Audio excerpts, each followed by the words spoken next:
Minha irmã, meu irmão, graça e paz. Eu quero meditar contigo na palavra de Deus que encontra-se em 1 capítulo 12, verso de número 1 até o verso de número 11. Ouça, por favor, o que diz a palavra do nosso Deus. Diz assim a palavra de Deus: a respeito dos dons espirituais, não quero, irmãos, que sejais ignorantes. Sabeis que outrora, quando éreis gentios, deixáveis conduzir-vos aos ídolos mudos, segundo éreis guiados.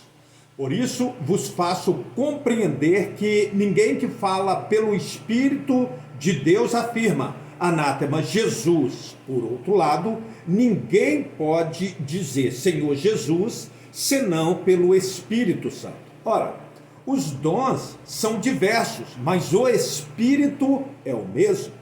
E também há diversidade nos serviços, mas o Senhor é o mesmo.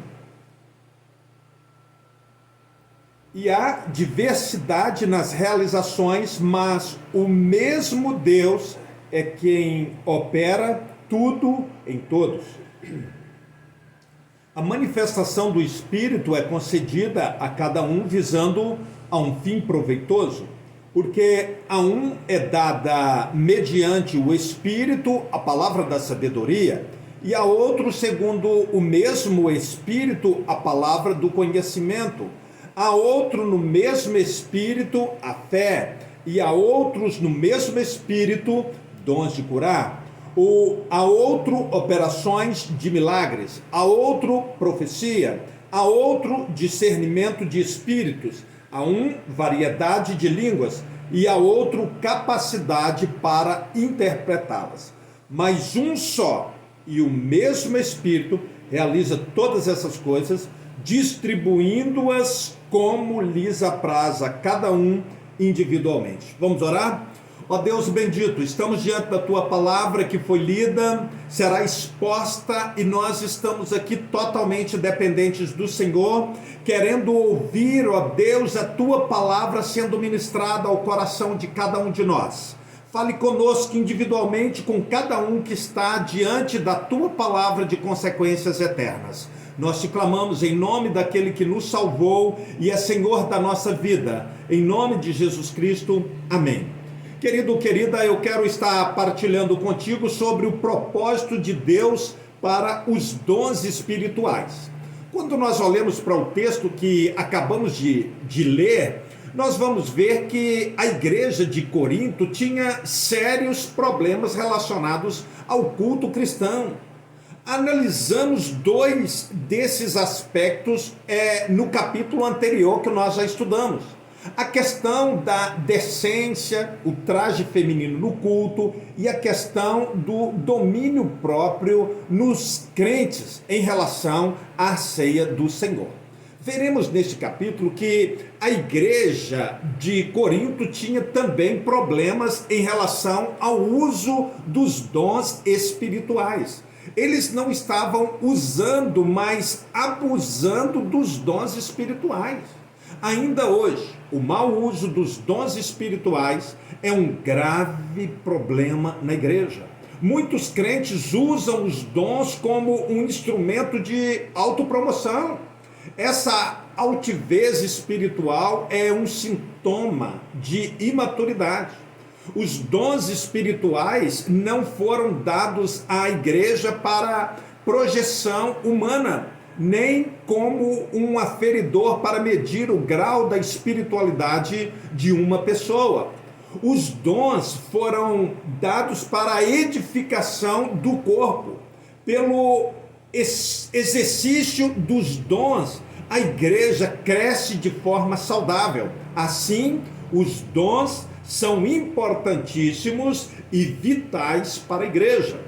Eles são os recursos que o próprio Espírito de Deus concedeu à igreja para que ela pudesse ter um crescimento saudável e também suprir as necessidades dos seus membros. Há pelo menos 4 posições em relação aos dons dentro da igreja. Primeiro, Os cessacionalistas, ou seja, os cessacionistas são aqueles que creem que os dons de sinais, registrados em 1 Coríntios 12, foram restritos ao tempo dos apóstolos. Para os cessacionistas, esses dons não são contemporâneos, nem estão disponíveis na igreja contemporânea. Segundo, os ignorantes são aqueles que não conhecem nada sobre os dons. Paulo orienta os coríntios para não serem ignorantes com respeito aos dons espirituais. Para entendermos, havia gente na igreja que ignorava esse assunto e por isso não podia utilizar a riqueza dessa provisão divina, bendita, gloriosa para a igreja. Terceiro, os medrosos são aqueles que têm medo, isso mesmo, medo dos dons, aqueles que têm medo dos excessos, medo de cair em extremos. O medo, meu irmão, minha irmã, leva essas pessoas a enterrar os seus dons e não utilizá-los para a glória de Deus, nem para a edificação do corpo. Quarto, os que creem na contemporaneidade. São aqueles que creem que os mesmos dons espirituais concedidos pelo Espírito Santo no passado estão disponíveis para a igreja no tempo chamado hoje, no tempo presente, atualmente. Desejo examinar algumas lições sobre os dons espirituais à luz desse texto que nós acabamos de ler nesse momento. Vamos analisar aqui o problema. Os dons espirituais como símbolo de status. É exatamente isso que nós notamos se nós pegarmos do verso 1 até o verso 11 e dando uma olhada no verso 12. O primeiro problema que encontramos na igreja de Corinto é que ela usou mal os dons. A igreja tinha todos os dons, conforme nos diz o verso de número 7. Não lhe faltava dom algum, porém ela tentou colocar o dom de variedade de línguas como o dom mais importante, como um símbolo de status espiritual. É imperativo ressaltar que os dons espirituais não são aferidores de espiritualidades, não, absolutamente não. Você não mede a espiritualidade de uma igreja pela presença dos dons espirituais nela. Se você fosse medir o grau de espiritualidade de uma igreja pelos dons, a igreja de Corinto seria campeã de espiritualidade, pois tinha todos os dons, mas a realidade dessa igreja era absolutamente outra. Os crentes de Corinto não eram espirituais, mas carnais. Eles não eram maduros, mas infantis. Eles tinham carisma, mas não caráter. Eles tinham dons, mas não tinham piedade. Era uma igreja que vivia em êxtase, mas não tinha um testemunho consistente. Tinha uma liturgia extremamente viva, mas a igreja não tinha a prática do evangelho. Faltava amor entre os crentes e santidade aos olhos de Deus. Era uma igreja de excessos, onde faltavam ordem e decência. Os tempos mudaram, mas os mesmos erros do passado ainda estão sendo repetidos nas igrejas atuais, modernas e contemporâneas. Há igrejas que ainda ensinam que o dom de variedades de línguas é o selo e a evidência do batismo com o Espírito Santo. Há quem pense que o dom de variedade de línguas é o sinal da verdadeira espiritualidade. Assim, um crente que não fala em outras línguas não é uma pessoa espiritual, mas um crente de segunda categoria. Essa posição não tem amparo bíblico, é um equívoco. Todos os salvos são batizados pelo Espírito no corpo de Cristo.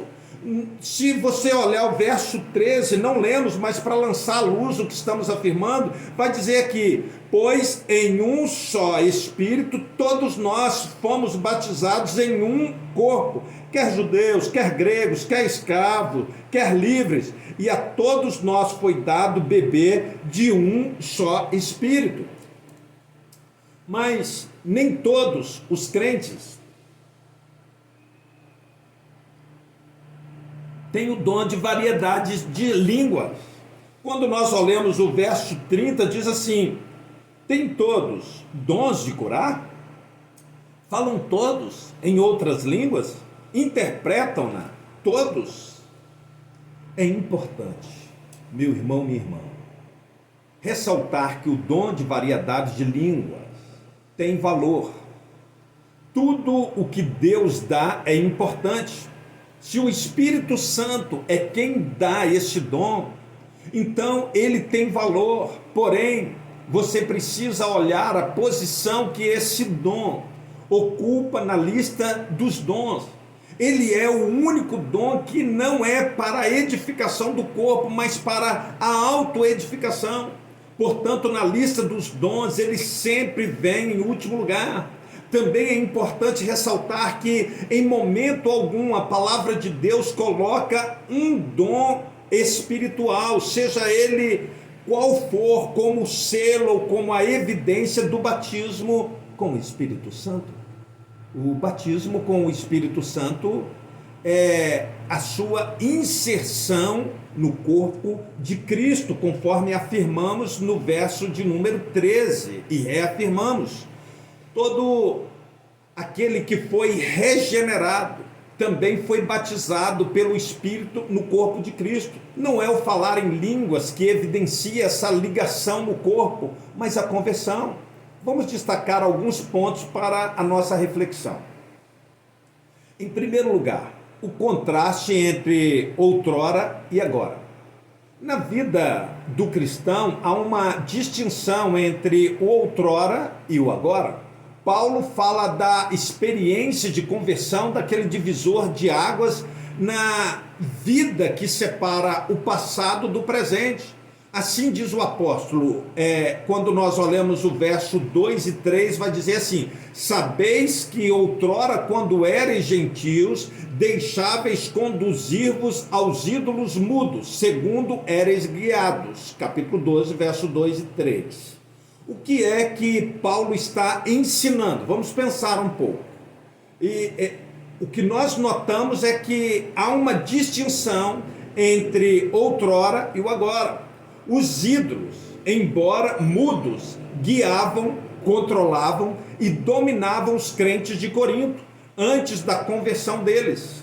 O ídolo é mudo, ele não tem vida, não fala, não ouve, não age, mas a despeito disso o ídolo guia, o ídolo controla e dirige a vida daqueles que o veneram. Quando nós olhamos para Oséias capítulo 4, verso 12, trata acerca dessa questão. De que maneira é que por trás do ídolo estão os demônios? Se você pega o capítulo 10 de 1 Coríntios, verso 20, trata exatamente sobre isso que nós já estudamos. Assim, quando uma pessoa está sendo guiada por ídolos, ela está sendo controlada por demônios.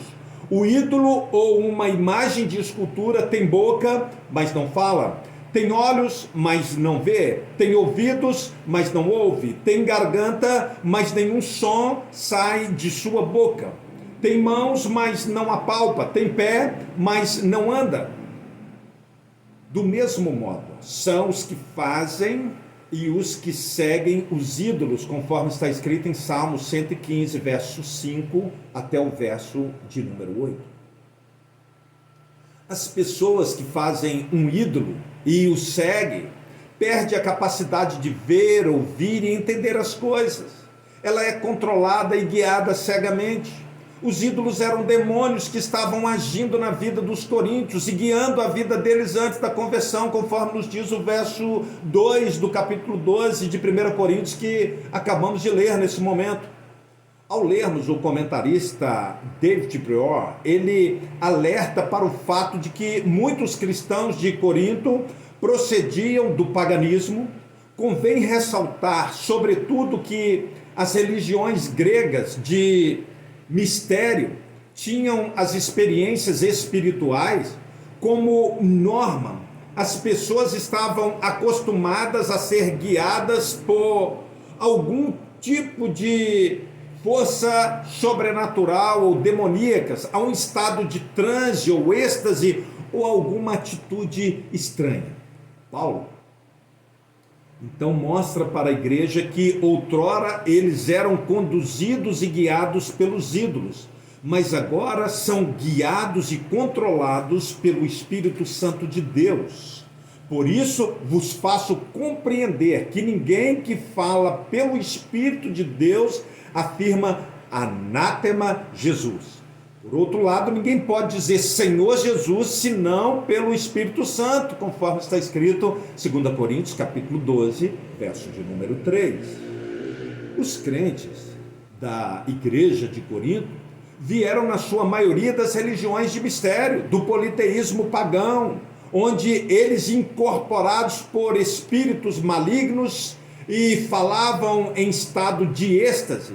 Agora, alguns desses crentes queriam importar essas práticas para a igreja. O grande problema é que algumas pessoas na igreja de Corinto estavam falando em êxtase, ou seja, em estado de êxtase. E nesse momento de êxtase, algumas pessoas diziam, anátema Jesus, amaldiçoado seja Jesus. Paulo então corrige essa prática dizendo que uma pessoa guiada pelo Espírito de Deus não pode fazer isto, porque o Espírito de Deus não leva uma pessoa a falar e agir de maneira contrária a Jesus Cristo. O ministério do Espírito Santo é glorificar e exaltar a Jesus. Ninguém pode confessar Jesus como Senhor e viver de conformidade com essa realidade, sem a ação e o poder do Espírito Santo, conforme vimos no verso 3 de 1 Coríntios capítulo 12. Mas em segundo lugar, meu irmão e minha irmã, nós vamos ver o contraste entre os ídolos e o Deus triuno. Paulo vai argumentar nos seguintes termos, no verso 4 ao 6. Ora, os dons são diversos, mas o Espírito é o mesmo. E também há diversidade nos serviços, mas o Senhor é o mesmo. E há diversidade nas realizações, mas o mesmo Deus é quem opera tudo em todos. Meditando nesses versos 4 ao 6, aqui a Trindade está presente. No verso 4, Paulo se refere ao Espírito Santo. No verso 5, a palavra é Kyrios, refere-se ao Senhor Jesus Cristo. E no verso 6, Paulo refere-se a Deus Pai. A igreja de Corinto precisava entender isso. Ela havia abandonado os ídolos mudos e agora estava seguindo uma nova direção, a direção do Pai, do Filho e do Espírito Santo. Mas em terceiro lugar, a natureza dos dons espirituais. É exatamente nos versos 4 ao verso 6, você veja que Paulo está falando de dons, ou seja, de serviços, de realização. Isso vai nos falar acerca da natureza dos dons espirituais, porque Paulo fala sobre dons, serviços e realizações. O dom tem uma tríplice natureza. Vamos abordar isso aqui. Vamos detectar aqui. Quanto à origem dos dons, eles são charismata. Paulo diz, ora, os dons são diversos. Verso 4 de 1 Coríntios capítulo 12. A palavra charismata, meu irmão, vem de charis, que significa graça. Assim, Paulo está falando da origem dos dons. O dom espiritual procede da graça de Deus. Nenhum homem tem competência para distribuir dons espirituais. Essa não é uma competência humana. Os dons são originados na graça de Deus e são ministradas, doados e distribuídos pelo Espírito Santo de Deus. Nenhum homem tem competência de distribuir dons espirituais. Isso não compete a homem algum. A origem dos dons nunca está no homem, mas sempre na graça de Deus. Um outro aspecto que eu quero levantar e destacar aqui contigo é quanto ao modo de atuar. O dom é diaconia. Paulo prossegue, e também há diversidade nos serviços. É exatamente isso que está no versículo 5 do texto que nós estamos apreciando. A palavra serviços no grego é diaconia. Isso se refere ao modo de atuação do dom, que é prontidão para servir. Os dons são dados não para projeção pessoal, mas para o serviço. O dom é diaconia, é para o serviço. Deus nos dá dons para servirmos uns aos outros e não para tocarmos trombetas, exaltando nossas virtudes ou habilidades. O indivíduo jamais deveria acender as luzes da ribalta, trazer para si os holofotes, trazer sobre si no exercício do dom espiritual. A finalidade do dom espiritual não é a autopromoção, mas a edificação do próximo. Terceiro aspecto que nós notamos ao observarmos os dons é quanto à sua finalidade. Os dons são energémata. Paulo conclui, e há diversidade nas realizações, verso 6. A palavra energémata,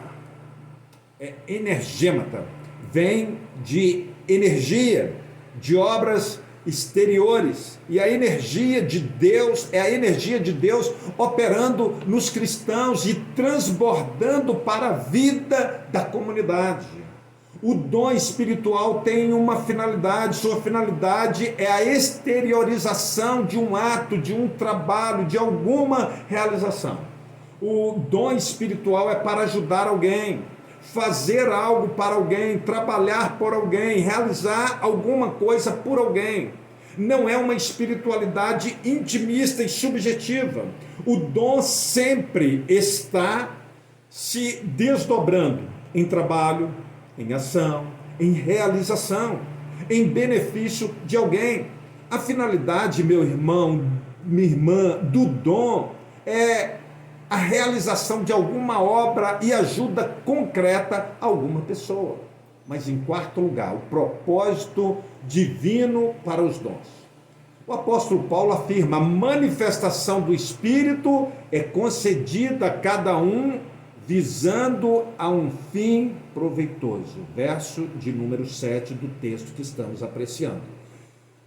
Quero destacar aqui duas coisas. Primeiro, os dons são dados a cada membro do corpo. Todos os crentes salvos por Cristo Jesus têm pelo menos um dom. A afirmação do apóstolo Paulo é categórica. A manifestação do Espírito é concedida a cada um. Não existe ninguém convertido sem dons espirituais. Cada membro tem pelo menos um dom. Segundo, os dons têm um propósito. Eles são dados visando a um fim proveitoso, ou seja, a edificação da igreja. O benefício não é próprio e pessoal, mas endereçado para a coletividade. O propósito dos dons é a edificação da igreja. Em quinto lugar, nós vamos ver a variedade dos dons. O apóstolo Paulo diz, porque a um é dada mediante o Espírito a palavra da sabedoria, a outro, segundo o mesmo Espírito, a palavra do conhecimento, a outro, no mesmo Espírito, a fé, a outro, no mesmo Espírito, dons de curar, a outros, operações de milagres, a outro, profecia, a outro, discernimento de espírito, a um, variedade de línguas, e a outro, capacidade para interpretá-las. Eu estou aqui meditando contigo nos versos 8 até o 10. Paulo oferece 5 listas de dons espirituais. Se nós olharmos para Romanos capítulo 12, versos 6 a 8, 1 Coríntios 12, 8 a 10, 1 Coríntios 12, 28, 1 Coríntios 14, Efésios 4, 12 a 13, não há crente sem dom, nem crente com todos os dons. Capítulo 12, verso 29 a 31. A lista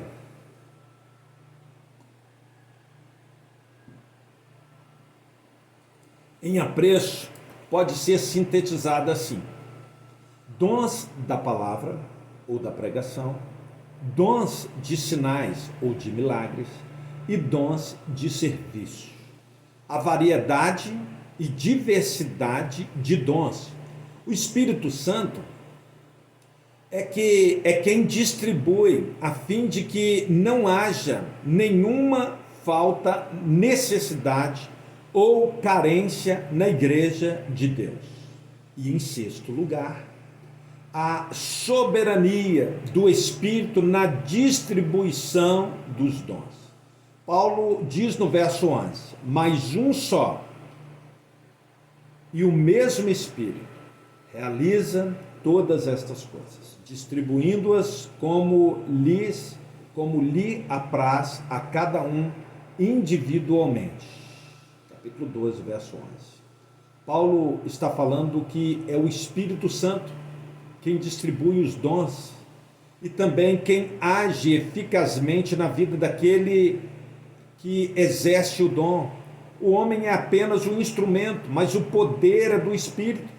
Assim, não faz sentido falarmos em homens poderosos quando uma pessoa tem o dom de milagres, dons de cura. Não é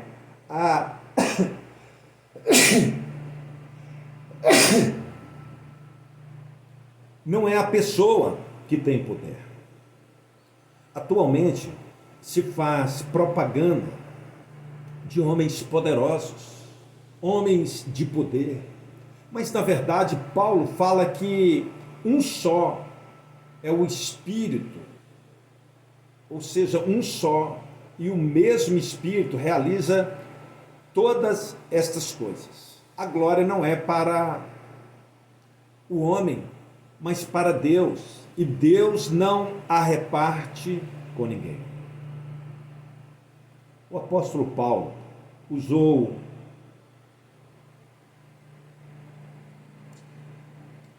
quatro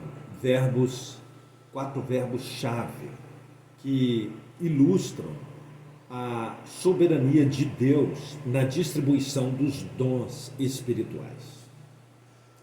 O Espírito Santo distribui, verso 11 do capítulo 12. Deus dispõe, verso 18 do capítulo 12. Deus coordena, verso 24 do capítulo 12. E Deus estabelece, verso 28 do capítulo 12. Do começo ao fim, Deus está no controle. É Deus quem estabelece o corpo e quem coloca cada membro no corpo e distribui cada dom e cada pessoa conforme seu propósito e soberana vontade. Do começo ao fim, Deus está no controle. É isso que Paulo ensina à igreja. E eu quero, nesse momento, estar orando com você. Deus bendito, Pai amado, nós te louvamos por essa palavra que o Senhor nos deu graça de meditarmos aqui nesse momento. Graças te damos, ó Deus, pelo teu zelo, cuidado, amor e bondade para conosco.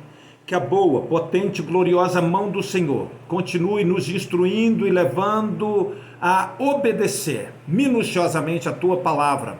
Nós clamamos agradecidos em nome do Senhor Jesus. Amém. Graças a Deus.